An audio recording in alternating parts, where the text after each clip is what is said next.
I'm doing a Jeffrey Robertson here. In your opinion, where would India be today if the British did not step into India? Oh, there's a lot there. It'll take the rest of the program to answer. I'll try and touch on it. But this is almost like the American saying to the widow of the American president, apart from that, Mrs. Lincoln, how did you enjoy the play?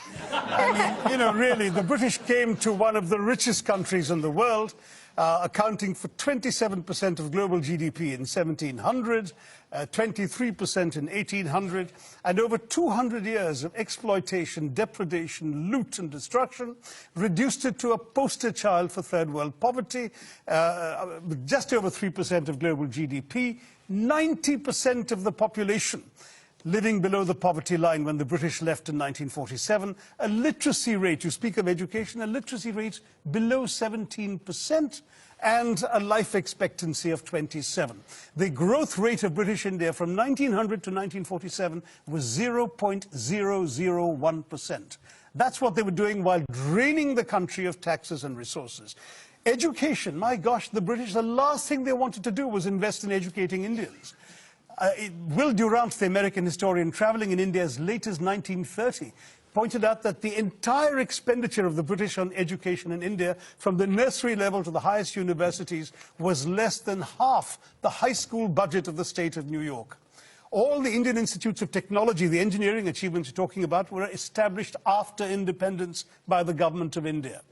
There is simply no comparison between the accomplishments of India rising from the ashes the British left us in and what was done in 200 years. I've given many figures. Just take one example, the textile industry, because India was a huge exporter of For 2,000 years, it was the world's leading exporter. What happened? In fact, in the Roman Empire, there are debates recorded by Pliny the Elder of Roman senators complaining about the amount of the Roman Empire's gold that was being sent off to India because of the tastes of Roman women for Indian muslins, linens, and cottons. Was it just modernism, the Industrial Revolution, that destroyed it, or was it something else? No, that's the excuse that apologists like to make, that, you know, oh, it's not our fault, you just missed the bus for the Industrial Revolution.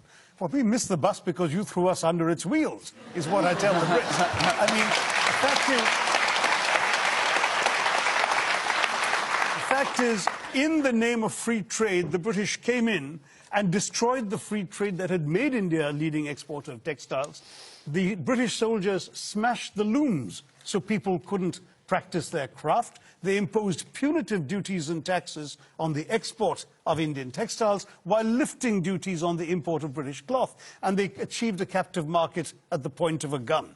This is not exactly free trade, as you can imagine. Cities like Murshidabad and Dhaka in the subcontinent were depopulated. In one notorious incident, weavers had their thumbs cut off, so when the looms were repaired, they couldn't weave again. Textiles were systematically destroyed as an industry by the British. And that's only one example of many. Well, I'm going to quickly go back to, and I'm just wondering, have young Brits come to terms with their colonial past? No, we haven't at all. Young Brits of every class have no idea about our colonial past, and that is being deliberately done. We are deliberately denied or, you know, kept away from education about the graphic facts of what the British did around the world, you know, including in this country, to the people of this country. The crimes of the British and the crimes that we committed and that were done in our names over 400 years of pillaging conquest is something that we don't like to think about, and yet it is everywhere in modern British history.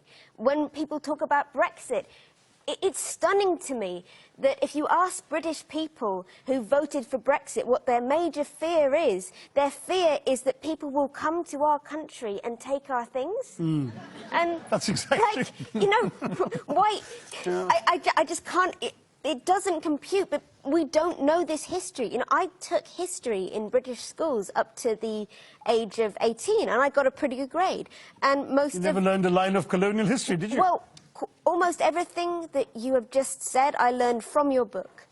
I'm going to throw quickly back to Shashi, because you know, one of the great heroes of the Second World War, in fact of the 20th century, Winston Churchill, you've basically accused him in your book of complicity in a famine that killed 4 million Bengalis. Rightly so. 4.3. I mean, Churchill personally took the decisions that actually not only plunged Bengal into starvation, but had the British actually purchase grain that the Bengalis could barely afford to buy in order to ship it to Europe, not to aid the war effort, as his defenders claim, but to boost the buffer stocks in the event of a future possible invasion of Greece and Yugoslavia. People started dying, and Churchill said, well, it's all their fault anyway for breeding like rabbits. He said, I hate the Indians. They're a beastly people with a beastly religion.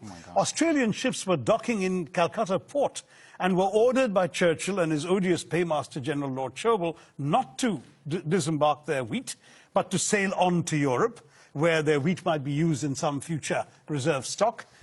On top of that, when conscience-stricken British officials... Yes, I was going to say, did Churchill know people would die? Yes, conscience-stricken British officials are constantly sending memoranda to the Prime Minister personally, because it was his decision, saying that people were dying literally on the streets, and all Churchill could bring himself to do was write peevishly on the side of the file, why hasn't Gandhi died yet? Wow. And this is the man the British want us to hail as an apostle of freedom and democracy, when he has as much blood on his hands as some of the worst genocidal dictators of the 20th century.